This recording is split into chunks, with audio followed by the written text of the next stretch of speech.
Hünkârım, Açe'deki Müslümanlardan bir mektup geldi. Açe'deki Müslümanların yükü omuzlarındadır.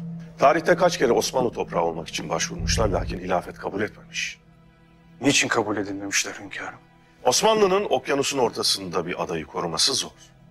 Saldırı olduğu vakit müdafaa etmek vakit alır, İslam devletinin izzetine halel gelir diye. Hollandalılar sürekli saldırıp durur.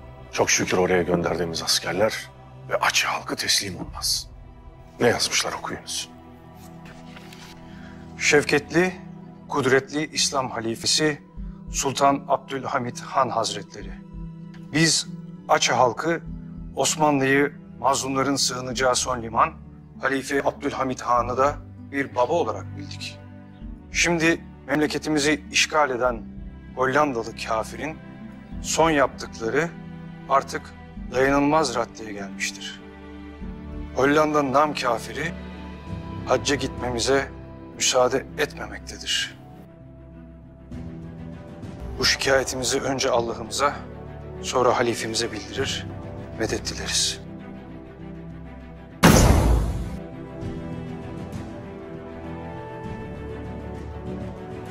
Biz bu makama nasıl layık olacağız paşa? Siz zaten layıksınız hünkârım. Bir hadis, sizi yüzünüze karşı övenlere toprak atın der. Biz bu makamın hakkını zerre miskal verebilmek için gece gündüz çalışırız da yine de hakkını veremeyiz. Açeli Müslümanlar bu haldeyken, dinimize böyle saldırılırken, keşke bir tepenin üstünde yanaydım da kül olaydım. Kül olaydım da rüzgar beni savuraydı. İşte hacca bu sebeple gidilir. Onlar da bilir ki hacda Müslümanlar bir araya gelir. Bağlarını kuvvetlendirirler. Birbirlerinden haberdar olurlar, birlik olurlar. İşte Hollandalılar bu sebeple Açelilerin hacca gitmesini istemezler.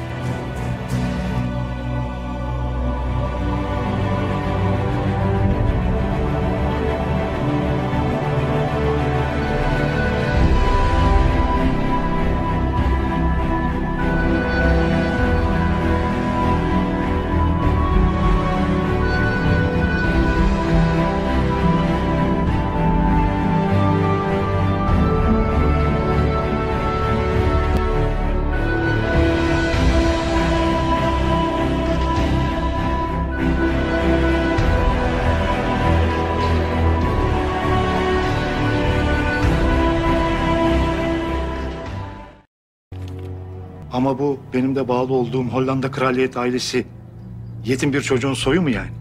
Düşünün.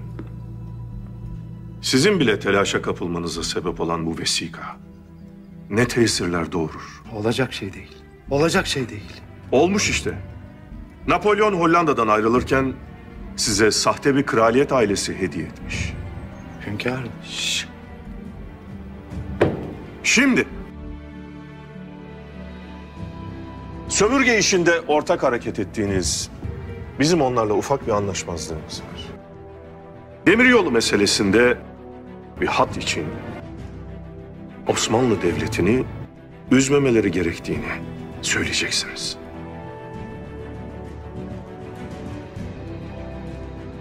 Açeli Müslümanları hacca göndermezmişsiniz. Camiye sokmazmışsınız. Ben İslam halifesi Sultan Abdülmecid Han oğlu Sultan Abdülhamit Han. Benim hilafet makamım Müslümana hizmettir. Boynumun borcudur. Boynumu keserim, hizmetten geri durmam. Açe'de bir şirket kuracaksınız. Gemilerle çok cüzi bir fiyat karşılığında Açeli Müslümanları Mekke'ye taşıyacaksınız. Anlaşıldı mı? Her söylediğiniz kelime anlaşıldı hünkârım.